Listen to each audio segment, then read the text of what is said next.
तमाम Faisalabad programme news net के साथ मैं हूं आपका मेज़बान मोहम्मद बिलाल डोगर। पहले प्रोग्राम के बाद दूसरा प्रोग्राम तसलसल से जारी है हमारा।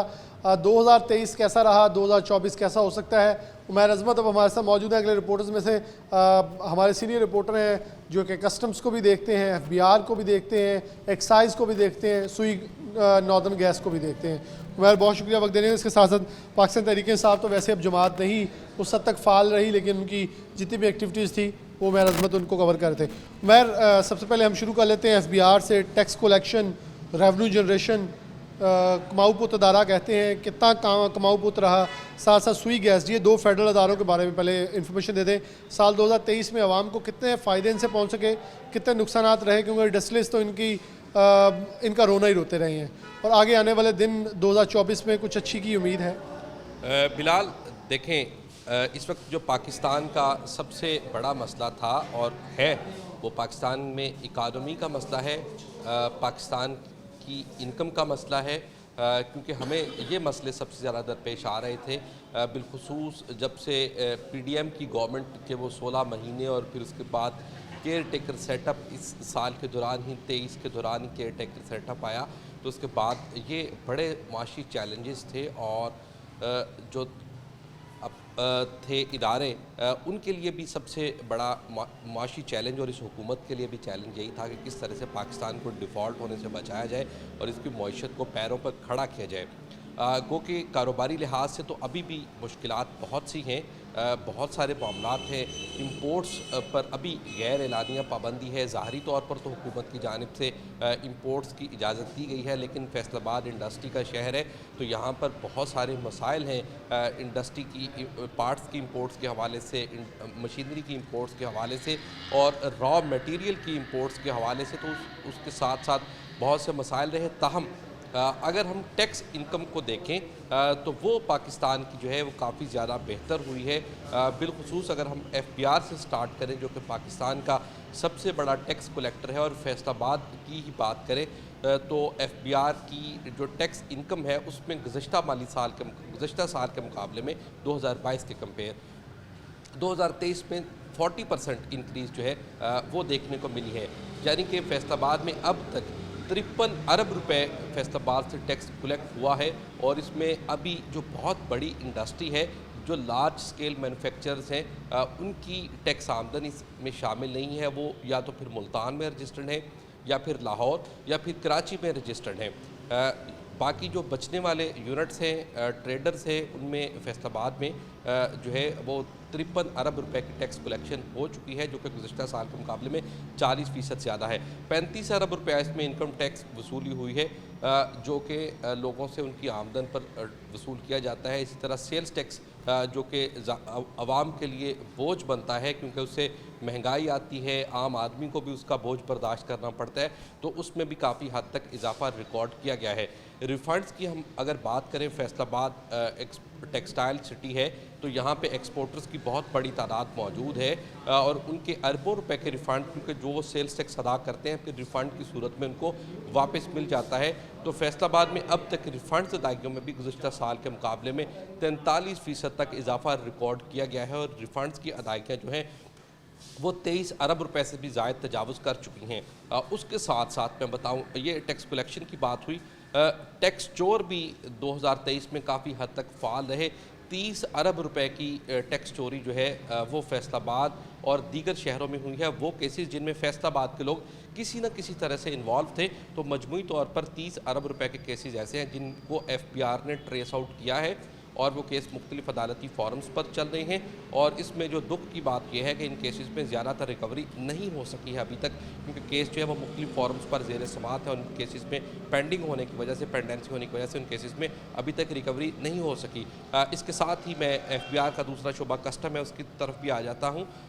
तो सारा साल जो स्मगलिंग माफिया है वो भी काफ़ी हद तक फ़ाल रहा है, लेकिन उसके खात्मे के लिए भी कार्रवाइयाँ काफ़ी की गई हैं। 3.5 अरब रुपए का नॉन कस्टम पेड सामान जो है वो 2023 के दौरान कस्टम इंटेलिजेंस और कस्टम एंटी स्मगलिंग ने मुख्तलिफ कार्रवाइयों में पकड़ा, और इस चोरी के सामान पर 1.25 अरब रुपए की कस्टम ड्यूटियाँ और टैक्स चोरी की गई थी।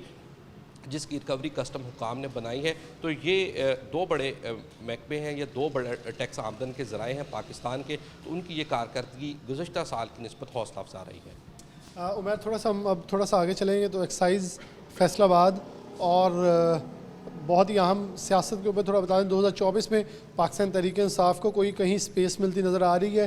क्योंकि अमूमन अभी नज़र तो ये आ रहा है कि जो कागजात नामजदगी जमा होने के बाद की सूरत हाल है कि कोई भी चांस मौजूद नहीं है।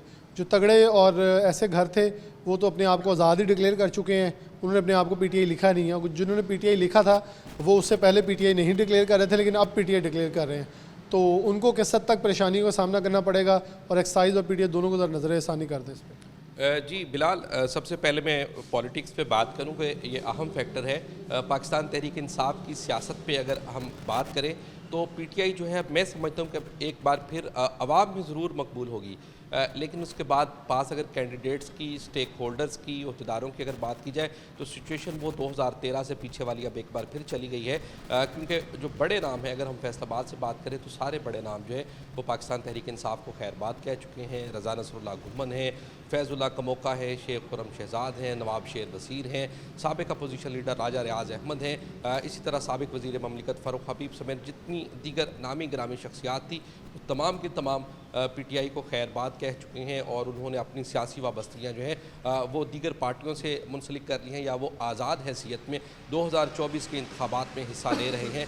तो मैं समझता हूँ कि पाकिस्तान तहरीक इंसाफ जो है इस वक्त अंदरूनी तौर पर बहुत से मसाइल का शिकार है।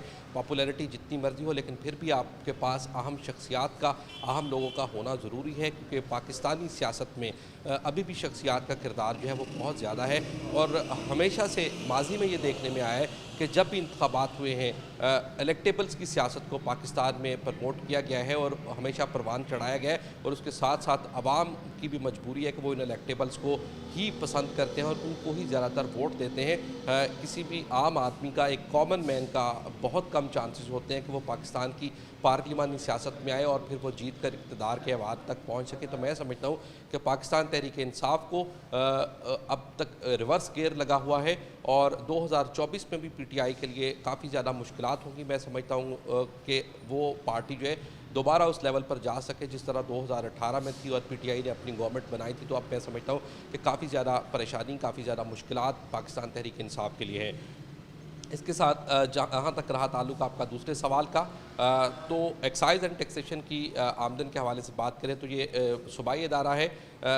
गुज़श्ता साल के मुकाबले में इस इदारे की आमदन में उस तरह से इजाफा नहीं हुआ जिस तरह से FBR या फिर वफाक के इदारों में हुआ है। अभी तक सिर्फ गुज़श्ता साल के मुकाबले में 2% ग्रोथ एक्साइज़ एंड टैक्सेशन की फैसलाबाद डिवीज़न में हो सकी है।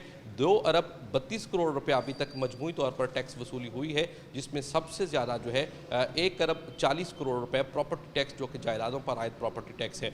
उसके बाद उसका दूसरा बड़ा जो हेड है वो वहीकल्स का शोबा है। लेकिन चूँकि आप जानते हैं कि 2023 में जो गाड़ियों की खरीदो फरोख्त है वो कारोबार बहुत ज़्यादा मुतासर हुआ, बिलखुसूस नई वहीकल्स की जो ख़रीदो फरोख्त है वो बिल्कुल ना होने के बराबर रही, इंपोर्ट्स भी ना होने के बराबर रही। तो इस वजह से जो न्यू वहीकल्स की रजिस्ट्रेशन है, चाहे उसमें गाड़ियाँ हैं, कमर्शियल वहीकल्स हैं या फिर मोटरसाइकिल्स हैं, उनकी तादाद बहुत कम रही। उसकी वजह से इसका जो दूसरा शोबा है एक्साइज़ एंड टैक्सेशन का, जिससे बड़ी आमदन होती है एक्साइज़ को वहीकल रजिस्ट्रेशन की बात में या फिर उसकी ऑनरशिप ट्रांसफ़र की बात में या फिर टोकन टैक्सेस की बात में, तो दूसरा बड़ा शोबा ये है। लेकिन सबसे ज़्यादा आमदन जो है वो न्यू वहीकल्स की रजिस्ट्रेशन से होती है, और कारोबार मुतासर होने की वजह से ये शोबा भी बुरी तरह से मुतासर हुआ है, और मजमूई तौर पर गुज़श्ता साल के मुकाबले में सिर्फ 2% ग्रोथ अभी तक हो सकी है। अभी देखना यह है कि चूँकि ये साल जो है वो 30 जून पे फाइनेंशियल ईयर कंप्लीट होगा तो किस हद तक बेहतरी आती है, लेकिन अभी तक गुज़श्ता साल के मुकाबले में एक्साइज़ की कारकर्दगी में कोई खातर खा बेहतरी नहीं आई। ताहम जो एक्साइज़ में कुछ मसाइल हैं, जिस तरह वहीकल्स के मसाइल हैं, नंबर प्लेट्स के इशूज़ हैं, स्मार्ट कार्ड्स के इशू हैं, नारकोटिक्स कंट्रोल आज भी उनका गैर फ़ाल पड़ा है। जो मनशियात फरोशी को कंट्रोल करने वाला शोबा है वो मुकम्मल तौर पर गैर फ़ाल पड़ा है, और इस हवाले से और उसको एक्टिव करने के हवाले से एक्साइज़ की जानिब से कोई इक़दाम नहीं किए गए। बहुत शुक्रिया उमैर अज़मत हमारे साथ मौजूद है, बहुत तफसील से उन्होंने अपने मुतल्लिका डिपार्टमेंट्स के हवाले से अपडेट किया। प्रोग्राम में आगे लिए चलते हैं।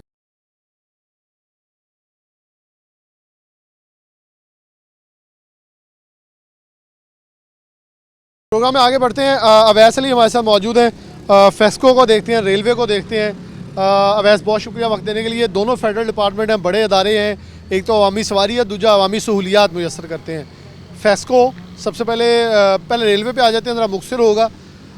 कैसा रहा 2023, कैसा हो सकता है 2024?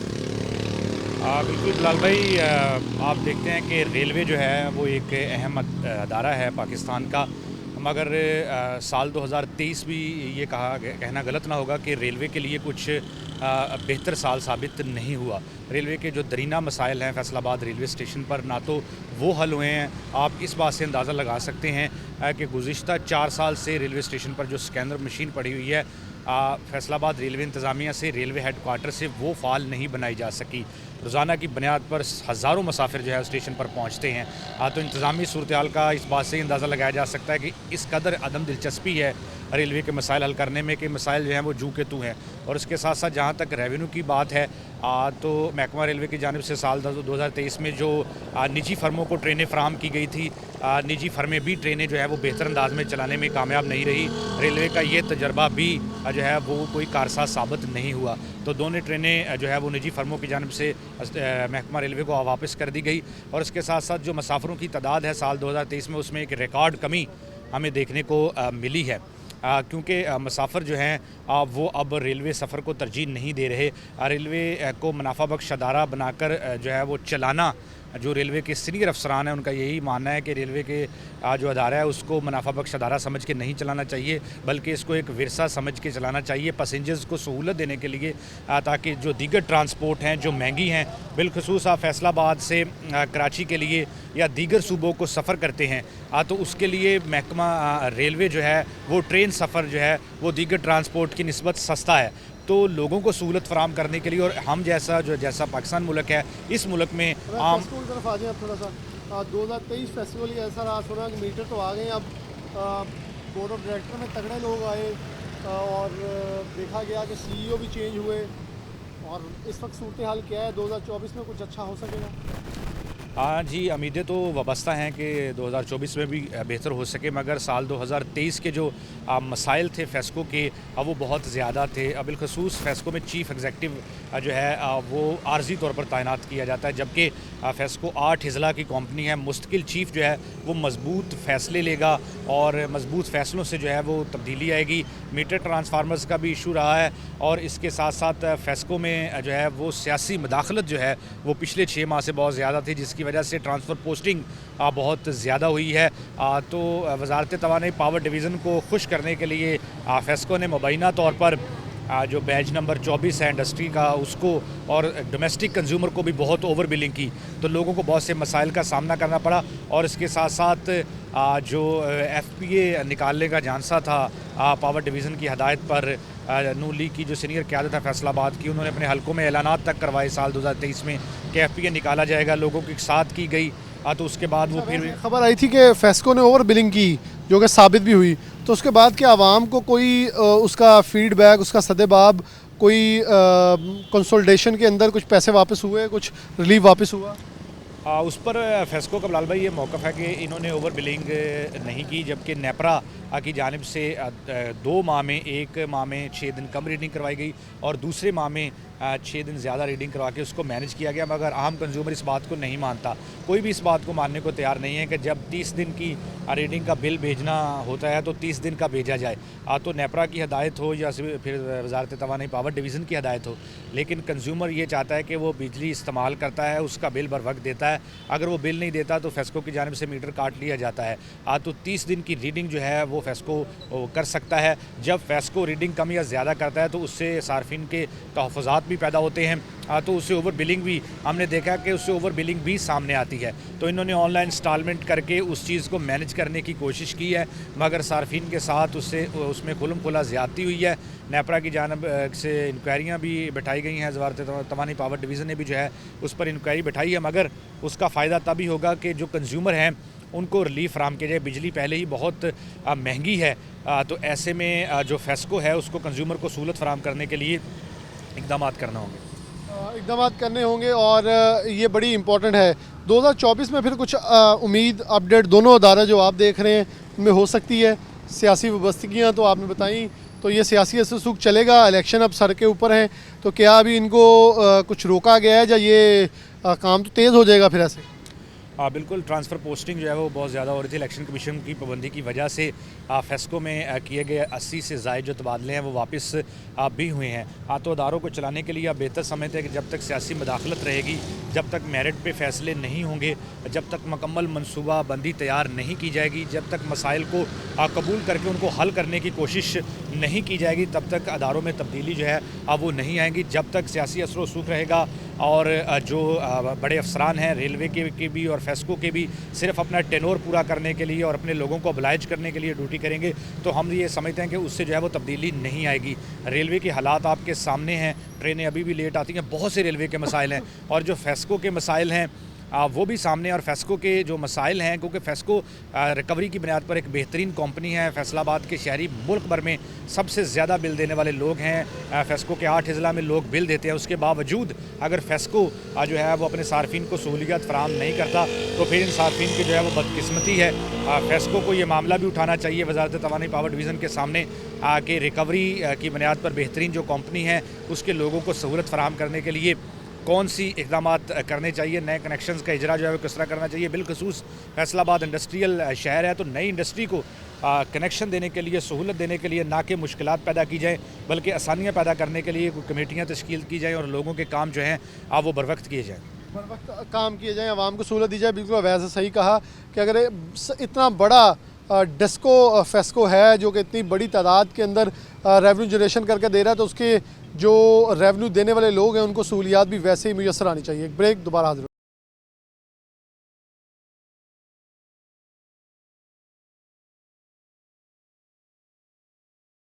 प्रोग्राम में आगे बढ़ते हैं। अली रज़ा मौजूद है, खेल और खेल के मैदानों से हमें अपडेट करेंगे। अली रज़ा, शहर फैसलाबाद के खिलाड़ी नौजवानों के लिए 2023 कैसा रहा? उससे पहले देखा पाकिस्तान तहरीक इंसाफ के अदवार के अंदर कप्तान के दौर में कप्तान के खिलाड़ी रुलते रहे। क्या 2023 में कुछ बेहतरी आ सकी? और इसके अलावा 2024 में कोई अच्छी उम्मीद पैदा हो सकती है? कोई नेशनल टीम, इंटरनेशनल टीम्स के अंदर हमारे खिलाड़ी एडजस्ट हुए?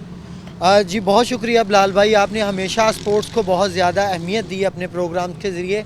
पूरा साल आप स्पोर्ट्स की भी जो है वो एक्टिविटी के हवाले से भी जो है प्रोग्राम करते रहें।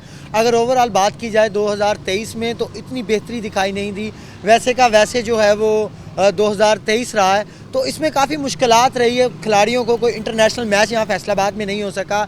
एक उम्मीद थी कि हॉकी स्टेडियम जो है वो बेहतर होगा, उसमें नई आर्ट्सो ट्रफ आएगी। एक आपने ही प्रोग्राम किया गया था जिसके बाद जो है वो आस्ट्रो ट्रफ और उसका जो प्रैक्टिस सेक्शन है वो मुकम्मल हो सका। लेकिन अगर ओवरऑल हॉकी स्टेडियम की ढांचे की और बात की जाए हॉकी स्टेडियम की तो वो शायद नहीं हो सका। और अगर मैं अकबार स्टेडियम की बात करूँ तो यहाँ पे भी एक प्लान किया गया था कि अकबार स्टेडियम को भी बेहतर किया जाएगा, इंटरनेशनल लेवल का मज़ीद जो है वो चेयर्स लगाई जाएंगी, मीडिया गैलरीज बनाई जाएंगी, लेकिन वो भी जो है वो नहीं बन सकी।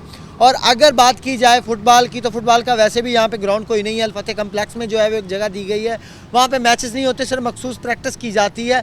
तो अगर मुकम्मल पूरे साल की एक मजमुआ निकाला जाए तो मेरे ख्याल से कुछ नहीं किया गया। लेकिन 2024 की तरफ लेके आए तो सीएम जो हमारे पंजाब के हैं मोहसिन नकवी साहब को, उनकी जानिब से एक बड़ा इनिशिएटिव लिया गया है कि उन्होंने हाई प्रोफाइल सेंटर जो है वो उसका इफ्तिताह किया है, जो मेरे ख्याल से 2024 के स्टार्ट में जो है वो शुरू कर दिया जाएगा। और ये एक बहुत ही बड़ा मंसूबा है जो शायद एक सौगात दी गई है फैसलाबाद के लोगों के लिए, क्योंकि जिस तरीके से वो हाई परफॉर्मेंस सेंटर बनाया गया है वो ना तो वैसा लाहौर में बना है और ना ही पीसीबी की जानिब से। तो इसमें दो चीज़ें हैं, इसमें स्पोर्ट्स डिपार्टमेंट को ख़ुद तवज्जो देनी होगी ताकि हाई परफॉर्मेंस सेंटर को जो है वो मज़ीद जो है वो बेहतर किया जाए और वहाँ पे प्लेयर जो है वो वहाँ पे आकर जो है वो खेल सकें। तो एक बहुत ही अच्छा एक तोहफ़ा दिया गया है 2024 के लिए पंजाब हुकूमत की जानिब से। लेकिन ये शायद निगरान हुकूमत ने अपने ऊपर बेड़ा उठाया था और उन्होंने ये काम किया। अगर हुकूमती लेवल पे बात की जाए, हुकूमत के लोगों ने जो हमारे इक़्तिदार में आने वाले, वोट के ज़रिए आने वाले लोग जो हैं वो 2023 में कुछ भी नहीं कर सके, ना तो उन्होंने प्लेयरों के लिए कुछ किया है। अगर एथलीट के प्लेयरों की मैं बात करूं तो उनके लिए भी कुछ नहीं किया। सईद अजमल अकेडमी में जो ट्रैक बनाया गया वो भी करप्शन की नज़र हुआ, उसकी आज तक जो है वो करप्शन की रिपोर्ट जो मुकम्मल नहीं की गई। ठेकेदार को नहीं पूछा गया, वो जो उसके ऊपर मटेरियल लगाया गया था वो मटेरियल जो है वो 2 नंबर किस्म का लगाया गया, जो आज वो फट चुका है। इसके साथ अगर हॉकी की बात की जाए तो हॉकी के ओलंपियन बेचारे इस बात से रो रहे हैं कि हॉकी का बेड़ा गर्क किया गया है, उसकी तरफ जो है वो किसी भी सियासतदान ने जो है वो तवज्जो नहीं दी। तो मुकम्मल तौर पर मायूस हैं और बहुत से लोग, बहुत से बच्चे मायूस हो के यहाँ फैसलाबाद छोड़कर लाहौर शिफ्ट हो चुके हैं। मैं अगर क्रिकेट की हिस्ट्री की बात करूँ तो हमारे फैसलाबाद की जितनी भी बच्चियाँ हैं, बदकिस्मती से आप सादिया इकबाल आईसीसी की 4थे नंबर पर प्लेयर्स है, वो क्रिकेट से वो लाहौर के नाम से खेल रही है, रहती वो फैसलाबाद है, पैदाइश है गट्टी स्कूल में वो खेलती रही है, वहाँ से वो सेलेक्ट हुई और वहाँ से वो आगे गई है।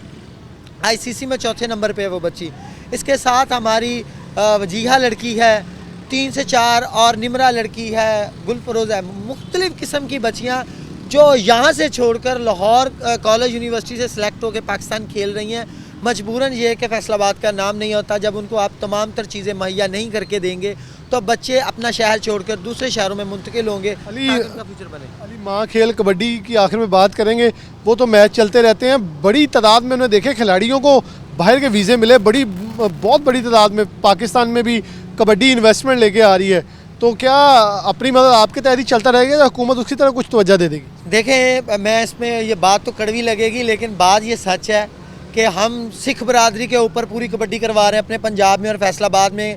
आए रोज़ जो है ननकाना साहब का मेले के हवाले से ननकाना गोल्ड कबड्डी का मुख्तलिफ़ क्लब जो है वो करवाए जाते हैं और तमाम फंडिंग जो है हम बाहर से मांग रहे होते हैं, हमारी इंतज़ामिया जो है वो फंडिंग नहीं दे रही होती। तो ये नहायत अफसोस की बात है। देखें, अगर हमने खुद करवाना है, अपने शहर का नाम निकालना है, ये हमारी रवायती खेल है और सकाफती खेल है, बहुत दुनिया आती है इस खेल को देखने के लिए। मेरा ख्याल है वहाँ पे हमारे खड़े होने के लिए जगह नहीं मिलती जितना क्राउड होता है। तो अगर हम इस खेल को प्रमोट नहीं करेंगे, 2023 में भी इस खेल को प्रमोट नहीं किया गया, बल्कि जो है वो एक दफ्तर बनाया गया था जो एक ऑफिसर की जानब से भीड़ चढ़ गया, वो दफ्तर भी बंद कर दिया गया। इसके बाद एक नई एसोसिएशन खड़ी कर दी गई, उनकी जानब से भी कुछ नहीं किया गया।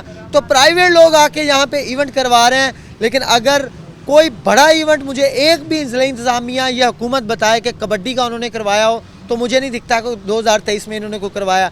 बाहर के लोग प्राइवेट के तौर पर आकर यहाँ पे पैसे इन्वेस्ट करते हैं, अपने जो नाम है बड़ों का उनके नाम पे वो कप रखते हैं और वहाँ पे मैच करते हैं। 2023 में कबड्डी को भी इतना ज़्यादा अच्छा नहीं किया गया। कमाल इंटरचेंज पे इनका एक ग्राउंड दिया गया जो शहर से बाहर दे दिया, वहाँ पे कोई खेलने नहीं जाता। अब वहाँ पर जाकर देखें गधे बांधे हुए हैं। तो आप उन पे काम क्या कर रहे हैं? 2023 में अगर आप पे जिम्मेदारी है, देखो कुछ जिम्मेदारी इंतज़ामिया की भी बनती है। इंतज़ामिया के लोग अगर बैठे हैं, अगर कुछ चीज़ें बनी हुई हैं तो उनको तैयार रखें, उनकी सफाई सुथराई रखें ताकि वहाँ पे मैच हो। और मजबूर किया जाए, ये भी चीज़ है, मजबूर किया जाए खिलाड़ियों को, एक रुझान बनाया जाए कि आपने वहाँ पे ही खेलना। तो जब आप उनको पूछेंगे नहीं, बंद है तो बंद है, नहीं हो तो नहीं है। अगर तमीराती बात की जाए तो कोई भी सवाए, मैं वही बात कर रहा हूँ जिस तरीके से मोशन स्पीड काम कर रहे हैं और उन्होंने ये काम किया है हाई परफॉर्मेंस सेंटर का, तो अगर इस तरीके से दूसरे काम अगर किए जाएं तो मेरा नहीं ख्याल 2023 के काम मुकम्मल नहीं होने। बिनियामीन से लेके अनिला गुलजार है हमारे पास, सईद अजमल जैसे प्लेयर हैं, आसफ अली जैसे प्लेयर्स हैं। हम यहाँ इस मिट्टी से अच्छे प्लेयर दे रहे हैं। आप हिस्ट्री निकालें, यहाँ से हमेशा इन प्लेयर्स ने जो है वो पूरी दुनिया में नाम कमाया। तो हम इन बच्चों को कुछ देने की बजाय उनसे छीनने की कोशिश कर रहे हैं। दिन ब दिन जो है वो बच्चे मायूस होकर घरों में बैठ चुके हैं, उनको जब मिलेगा नहीं, 2023 में आपने कुछ दिया ही नहीं उनको, तो अपना बेड़ा गर्क करने की बजाय वो अपने मायूस होकर घरों में बैठ चुके हैं। तो खुदारा अगर अगली कोई जमात आती है 2024 में, कोई भी आती है, वो बेशक तरीके इंसाफ आए, नून लीग आए, पीपल्स पार्टी आए, तो उनसे अपील करते हैं कि 2024 है उसमें खेलों की तरफ रुझान दें। यही बच्चे आप लोगों का एहसास है, यही बच्चे पाकिस्तान का नाम पूरी दुनिया में रोशन करते हैं और यही बच्चे हैं जो दूसरे ममालिक में जाके पाकिस्तान का झंडा गाड़ते हैं। बिल्कुल जी, खेलों के मैदान आबाद होते हैं तो ही हसपताल और बुराई की इमाजगाहें वीरान होती हैं। बड़ा आम सा मकूल है जिसके ऊपर अमल दरामद कर लिया जाए तो बहुत सारी आसानियाँ हैं जो कि पैदा हो सकती हैं। एक ब्रेक लेते हैं, दोबारा हाजिर।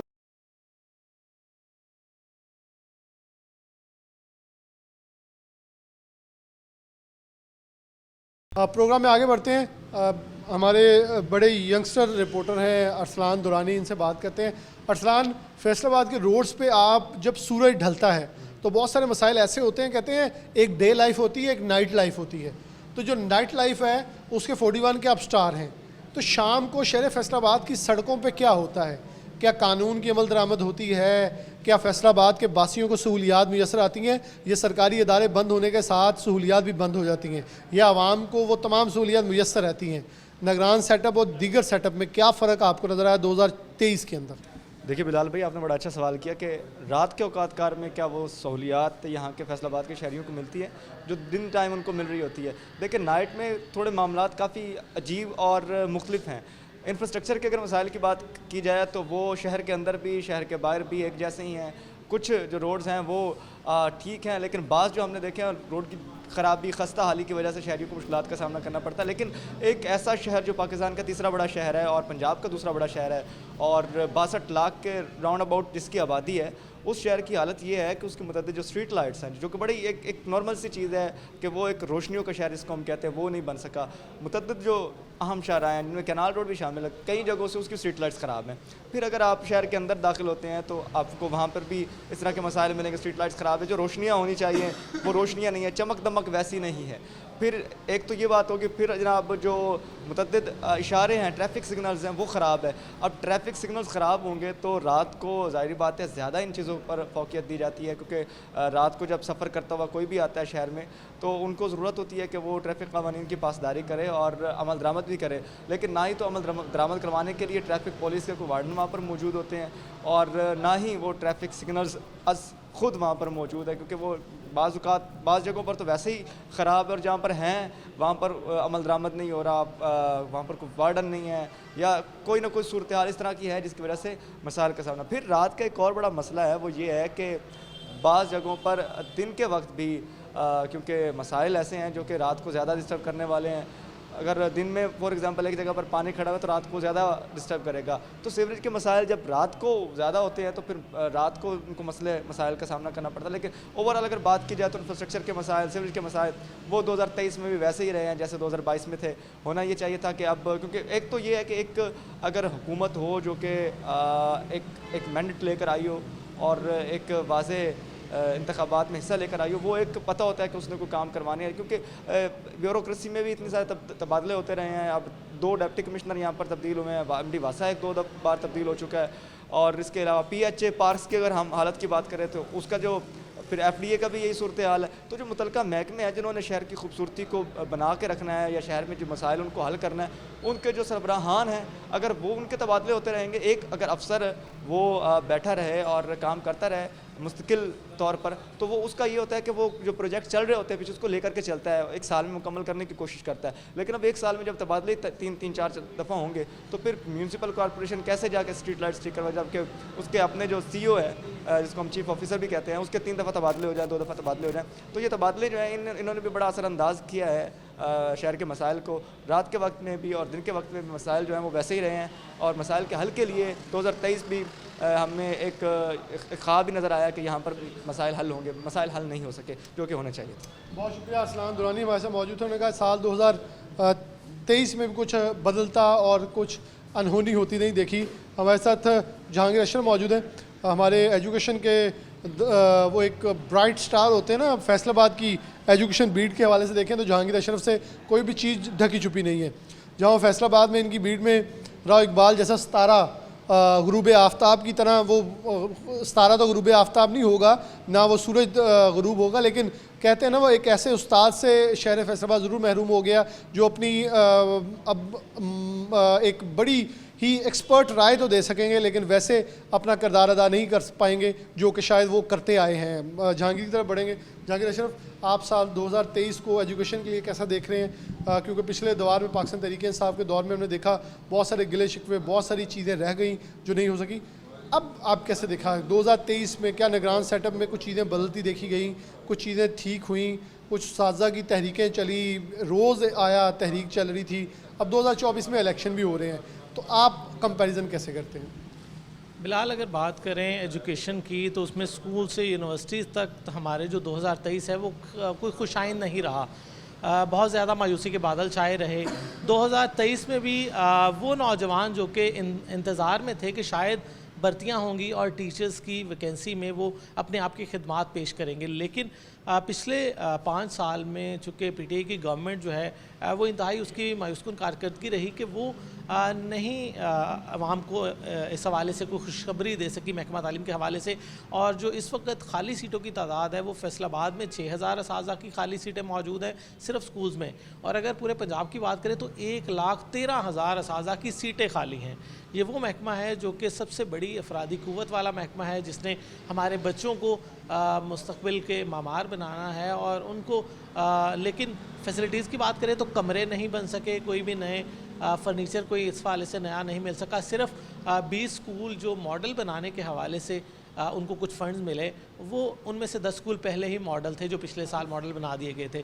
इसके अलावा आपने स्कूल लेवल पे बात की कि राव मोहम्मद इकबाल वो एक ऐसा नाम था जो कि मैं समझता हूँ कि फैसलाबाद में सीईओ एजुकेशन जितनी अहमियत का हामिल एक सरबराह इदारा था, जिसने 19 साल उस इदारे को बुलंदियों पर पहुँचाया। और वो ऐसा इदारा है जहाँ पर गवर्नमेंट स्कूल में बच्चों के जो मार्क्स हैं वो 1000 से ज़्यादा आ रहे हैं, और वहाँ पर बच्चों की तरबियत का एलिमेंट है, वहाँ पर बच्चों के इवन मुखिया हज़रात के ताउन से बच्चों की हर ज़रूरत को पूरा किया जाता है। कॉलेज लेवल की बात करें तो कॉलेज में भी जो सीटें हैं इस वक्त 300 से ज़ायद सीटें खाली हैं। इसी तरह से फैसिलिटीज़ की बात करें तो बीएस प्रोग्राम के लिए साज़ा मौजूद नहीं है। एनओसी होने के बावजूद हमारे गवर्नमेंट कॉलेजेस जो हैं वो बीएस प्रोग्राम सारे नहीं चला सकते क्योंकि उनके पास स्टाफ की कमी है, और हुकूमत जो है वो जब तक परमानेंट गवर्नमेंट नहीं आएगी वो नई सीटें सेंक्शन नहीं कर सकती। ये बड़ा मसला है, और मौजूदा गवर्नमेंट को भर्तियों के हवाले से इजाज़त नहीं है, इसलिए स्कूल और कॉलेज हमारे 2023 में खाली रहे और मुस्तकबिल में भी कोई खासा इम्कान नज़र नहीं आ रहा। जबकि मैं समझता हूँ कि जो भी नई गवर्नमेंट आएगी इलेक्शन के बाद उसकी फ़र्स्ट प्रायोरिटी एजुकेशन डिपार्टमेंट में भर्तियाँ होनी चाहिए, क्योंकि हमारे 8-9 लाख बच्चा गवर्नमेंट स्कूल में है लेकिन वहाँ पर 6000 सीटें खाली हैं और बच्चों को पढ़ाने के लिए साज़ा नहीं है। हर साल 10% दाखिला बढ़ा दिया जाता है। यूनिवर्सिटीज़ की बात करें तो इस वक्त 2 यूनिवर्सिटीज़ में एक्टिंग वाइस चांसलर चल रहे हैं, क्योंकि मुस्तकिल वाइस चांसलर जो है वो नई गवर्नमेंट आकर भर्ती करेगी। तो इस हवाले से उन 2 यूनिवर्सिटीज़ में जीसी यूनिवर्सिटी फैसलाबाद और विमय यूनिवर्सिटी है, वहाँ पर भी मामला जो है फाइनेंशियली सिंडिकेट की मीटिंग नहीं हो पा रही, फाइनेंशियली मैटर्स काफ़ी डिले हो रहे हैं, नया प्रोजेक्ट कोई लॉन्च नहीं कर सकते। HEC की फंडिंग जो है उसमें भी ज़ाहिरी बात है उतना डिले आएगा जब तक कोई परमानेंट वाइस चांसलर नहीं होगा। तो इस हवाले से ओवरऑल अगर बात करें तो 2023 जो है वो इंतहाई मायूस को रहा, डेवलपमेंट के काम नहीं हो सके। अब मुस्तकबिल में 2024 में नई कोई भी हुकूमत जो आएगी उससे उम्मीदें वाबस्ता हैं कि वो डेवलपमेंट भी करेगी एजुकेशन में, और सबसे बड़ा जो फ्ला रह गया पिछले 5 साल में भर्तियाँ नहीं हुई तो असाज़ा की कमी भी पूरी होनी चाहिए। बहुत शुक्रिया जहांगीर अशरफ वैसे मौजूद थे। इनके बाद में फ़ौरन ही आगे बढ़ूँगा क्योंकि वक्त की किल्लत है। नॉट द लीस्ट क्योंकि तालीम और सेहत में हमेशा प्रोग्राम जोड़ के करता हूँ, तो अब सेहत की तरफ अज़दार हुसैन आबदी हमारे बहुत ही सीनियर रिपोर्टर हैं, उनकी तरफ बढ़ूँगा और उसके साथ ही प्रोग्राम का इख्तिताम करूँगा। अज़दार हुसैन की तरफ बढ़ेंगे जो कि हमें हेल्थ से अपडेट कर रहे हैं, और इसके साथ ही प्रोग्राम से इजाज़त चाहता हूँ। हाजी बिलाल, अगर फैसलाबाद में महकमा सेहत के से बात की जाए तो आवाम को सेहत की जो सहूलियात हैं वो फैसलाबाद में 2 शोबे पहुँचा रहे हैं सेहत के हवाले से, जिसमें एक प्राइमरी एंड सेकेंडरी हेल्थ शामिल है जिसके मातहत तहसील हेडक्वार्टर हॉस्पिटल काम कर रहे हैं, RSC काम कर रहे हैं और BHU काम कर रहे हैं, और उसके साथ साथ एक है महकमा स्पेशलाइज्ड हेल्थ केयर जिसमें अलाइड हॉस्पिटल शामिल है, अलाइड पाल 2 शामिल है, इसके साथ FIC शामिल है, इंस्टीट्यूट ऑफ जो जनरल गुलामदाबाद शामिल है, और चिल्ड्रन हॉस्पिटल हमारा शामिल है, और कार्डियोलॉजी अस्पताल हमारा शामिल है। ये 5 बड़े टीचिंग हॉस्पिटल्स हैं। साल 2023 वाले से अगर बात की जाए कि फैसलाबाद में सेहत के हवाले से कैसा रहा, तो अमूमन जब भी साल का अख्ताम होता है तो हम वो मनसूबे डिस्कस करते हैं जो कि हुकूमत की जानिब से वादे किए जाते हैं, मगर आवाम को जो है वो मनसूबे बर वक़्त तकमील तक उसकी फराहमी जो है वो मुमकिन नहीं बनाई जाती, जिसके सबब आवाम को जो है मायूसी का सामना करना पड़ता है। और जब भी हम इस तरह के मनसूबे डिस्कस करते हैं तो आवाम में एक मायूसी की लहर दौड़ती है। मगर साल 2023 के हवाले से मैं आवाम को ये खुशखबरी सुनाऊँ कि फैसलाबाद में साल 2023 जो है वो सेहत के हवाले से जो है बहुत अहम रहा है, क्योंकि इसमें अगर जनरल अस्पताल समराबाद के हवाले से बात की जाए जो कि 2012 से 50 बेड से जो था वो 250 बेड पे मुंतकिल हो रहा था, और इसकी इमारत जो थी वो ताख़ीर का शिकार चली आ रही थी, और हर साल जो है वो ये कह दिया जाता था कि अगले साल ये 250 बेड पे मुंतकिल होगा। मगर बदकिस्मती से साल 2022 तक जो जनरल अस्पताल समराबाद था ये 250 बेड पे मुंतकिल नहीं हुआ, मगर साल 2023 में जनरल अस्पताल समराबाद जो है वो 250 बेड पे मुंतकिल हुआ, और इसके साथ साथ इसे डिस्ट्रिक्ट हेडक्वार्टर हॉस्पिटल का दर्जा दिया गया। इसके साथ साथ नुसरत फ़तेह अली ख़ान अस्पताल, जिसे हसीब शहीद कॉलोनी अस्पताल कहा जाता था, तो यहाँ पे ये जो हॉस्पिटल था ये 2014 में शुरू हुआ और उसने 2016 में मुकम्मल होना था, मगर बदकिस्मती से 2022 तक भी ये अस्पताल जो है मुकम्मल नहीं हो सका। मगर निगरान हुकूमत के दौर में साल 2023 में नुसरत फ़तेह अली खान अस्पताल जो है वो इस वक्त 110 बेड पर जो है फ़ाल है और आवाम को इलाज मुआवजे की सहूलियात फराम कर रहा है और इसे भी डिस्ट्रिक्ट हेडक्वार्टर हॉस्पिटल का जो है दर्जा दिया गया। फैसलाबाद के दीगर तहसील हेडक्वार्टर हॉस्पिटल के हवाले से बात की जाए तो 60 से 100 बेड का जो है वो साल 2023 में उसमें जो है वो इजाफा हुआ है, जिसमें तहसील हेडक्वार्टर अस्पताल समुंदरी शामिल है, चक जुमरा शामिल है, जड़ावाला तांदराला अस्पताल शामिल है जो कि 60 बेड से 100 बेड तक मुंतकिल हुए हैं। इसी तरह रूरल सेंटर खुड़ियाला जो कि तकरीबन 2016 में शुरू हुआ था और 2018 में इसने तहसील हेडक्वार्टर अस्पताल का दर्जा हासिल करना था, मगर बदकिस्मती से जो था मनसूबा ताख़ीर का शिकार हुआ और अब 2023 में जो है वो इसे भी तहसील हेडक्वार्टर अस्पताल का जो है दर्जा दे दिया गया है। ये फैसलाबाद में महकमा प्राइमरी एंड सेकेंडरी हेल्थ के हॉस्पिटल्स के हवाले से जो है सूरत हाल रही है। अगर टीचिंग हॉस्पिटल के हवाले से बात की जाए तो अलाइड हॉस्पिटल 1 जो कोई 1988 में पहले इसका हिस्सा बना और उसका जो दूसरा हिस्सा था ये 1998 में बना और बाद में इसके ऊपर जो थी वो तवज्जो नहीं दी गई और अक्सर औक़ात जब भी कभी बारिश होती थी तो इसकी छतें टपकती थी और इसके सबब जो इमारत थी वो खस्ता हाल भी होती जा रही थी।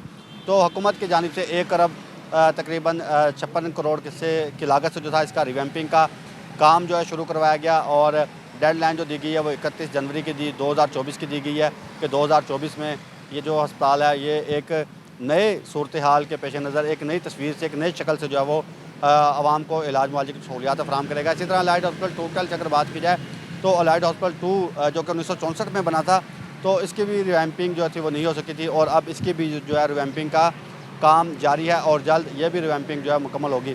फैसलाबाद में अगर दीगर अस्पतालों की बात की जाए इंस्टीट्यूट ऑफ कार्डियोलॉजी अस्पताल शामिल है तो मुखिर आज़ाद के दामन से साल 2023 में 60 बेड का जो था वो इजाफे के हवाले से चौथी मंजिल इसकी तामीर करवाई जा रही है और तामीराती जो काम है वो उसका जारी है और तामीराती काम जो है वो आखिरी मराहल में पहुँच चुका है। इमारत जो है वो मुखिर आज़ाद की जानिब से तामीर करवाई गई है, इसका सामान और जो बेड्स है वो हुकूमत की जानिब से फराहम किया जाएगा। और इसके अलावा अगर फैसलाबाद के चिल्ड्रन हॉस्पिटल के हवाले से बात की जाए तो बदकिस्मती से चिल्ड्रन हॉस्पिटल जो है वो साल 2023 में भी हुकूमती तवज्जो का मुंतज़र रहा और एक भी बेड का जो है वो इजाफा हुकूमत की जानिब से नहीं किया जा सका। और इसी तरह जनरल अस्पताल गुलामदाबाद जिसे फैसलाबाद टीचिंग हॉस्पिटल कहा जाता है तो ये भी हुकूमती तवज्जो का मुंतज़र रहा साल 2023 में, इसका भी जो कोई मनसूबा है वो फाल नहीं हो सका, कोई भी मनसूबा जो है वो मंजूर नहीं हो सका है। जी बिलाल।